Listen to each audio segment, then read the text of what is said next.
Hey guys, Ian here with Emerging Game Technologies, and today we're going to step through the process for bringing in a custom shader into 3ds Max and then exporting that out into Gamebryo.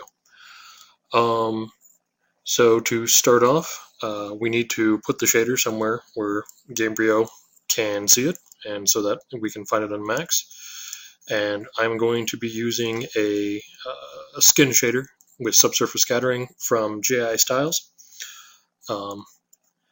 And we just need to get it to the right location, so I'm just going to copy it, and the correct location to put these is right here in your wherever you have Gamebryo installed, into the Media Shaders Data directory. Just going to go ahead and drop that in there.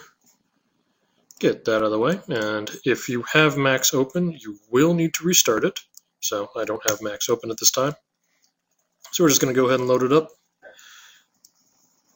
And once we get loaded, I'm going to go ahead, and Nathan has been working on a character by the name of Striker from Privateer Press. It's part of the War Machine IP. And this is his head, of course. And we're going to apply this fancy skin shader to his skinny locations. So I actually already have the Gamebryo shader set up on this. Called it custom shader slot. If we scroll up here, we can actually see Gamebryo shader selected. So we're going to scroll down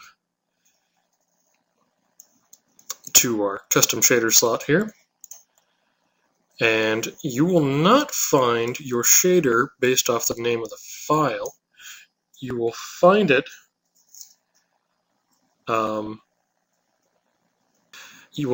based off the techniques that are listed within the shader itself. So this specific shader has 3 techniques listed in it. We're going to go ahead and do the skin shader complete with 3 lights. It's going to be looking for 3-point lights, which incidentally I actually already have set up in the scene. And once that's selected, we're just going to go ahead and hit apply. And as we scroll down past maps and dynamic properties, we're going to see we have a whole bunch of controls that were added from our annotation within the file. So, just like Nathan, I have a grip of settings here, and I'm just going to go ahead and quickly put them in.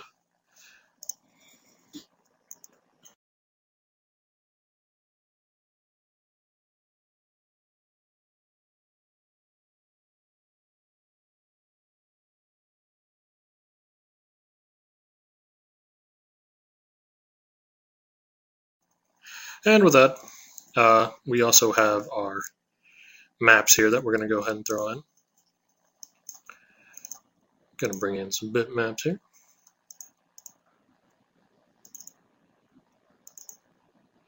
So we have our diffuse texture, which will be equivalent to our base map.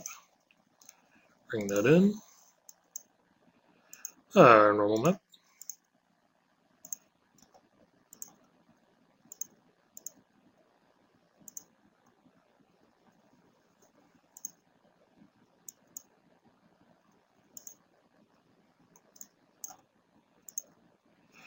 Our micro normal map. It's a repeating normal map that this shader will layer across our standard normal map.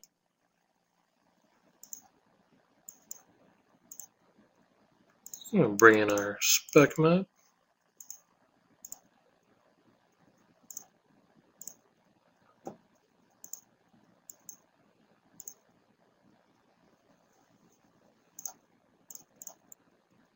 And finally, a translucence map for the simulated subsurface scattering. Now, with that done, as Nathan mentioned in the previous video for the Maya one, this one is looking for specifically 3-point lights. I've gone ahead and cheated, and I have 3-point lights already set up in the scene. So this is actually ready for preview. It is looking for only point lights, do not use spotlights, etc. And if we go ahead and preview this,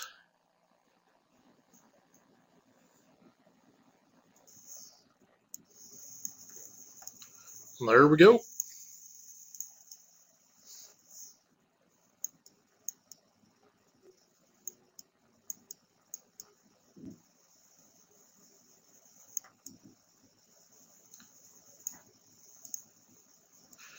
Went ahead and animated the light in this one so you could actually get a feel for the effect of what's the shader is actually doing across the surface. Really shows through on the back side when you start looking like on the back of his neck and how it's calculating some sort of not really light penetration, but giving the effect thereof.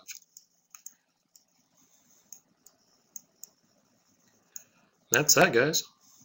Nice and easy.